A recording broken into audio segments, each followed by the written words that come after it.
శ్రీకాకుళం జిల్లా మంత్రి నాదెండ్ల మనోహర్ రైతు సంఘాల అధికారులతో సమీక్షా సమావేశం నిర్వహించారు. కార్యక్రమంలో రైస్ మిల్లర్ల సమస్యలను అడిగి తెలుసుకున్నారు.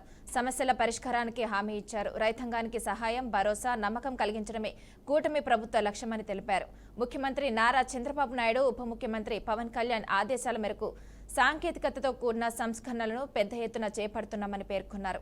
కొనుగోలు చేసిన ధాన్యం కేవలం 5-6 గంటల్లోనే రైతుల ఖాతాల్లో సొమ్ము జమ చేస్తున్నట్లు వివరించారు.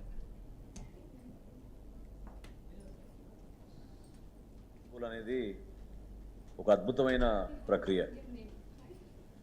దేశవ్యాప్తంగా ప్రతి సంవత్సరం కేంద్ర ప్రభుత్వం, రాష్ట్ర ప్రభుత్వం సంయుక్తంగా చేసే ఈ కార్యక్రమంలో ఆంధ్రప్రదేశ్లో ఉన్న రైతాంగం ఒక కొత్త ఆలోచనతోటి అనేక సంస్కరణలు మేము తీసుకొస్తున్నప్పుడు మనస్ఫూర్తిగా వాళ్ళు స్వాగతించడమే కాకుండా ఈ కార్యక్రమంలో పాల్గొనడం అనేది గొప్ప విషయంగా మేము భావిస్తున్నాం. వ్యవసాయమే కాదు, ఆర్థికమే కాదు, మన సంస్కృతి కూడా దీంట్లో ముడిపడి ఉంది.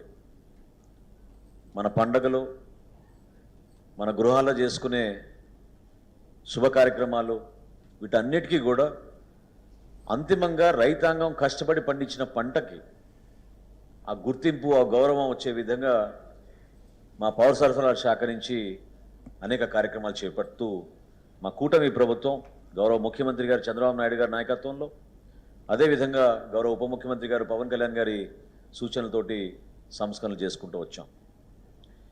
గత ప్రభుత్వం బకాయిలు పెట్టిన 1674 కోట్ల రూపాయలు ధాన్యం కొనుగోలుని రైతాంగానికి మేము మిల్లర్ సోదరులు కూడా దాదాపు 1100 కోట్ల రూపాయలు బకాయిలు ఏదైతే పెట్టి వెళ్ళారో అందులో సుమారు ఇప్పుడు వరకు 700 కోట్ల రూపాయలు వాళ్ళు కూడా మేము వెచ్చించి వ్యవసాయ రంగంలో ధాన్యం కొనుగోలు అనేది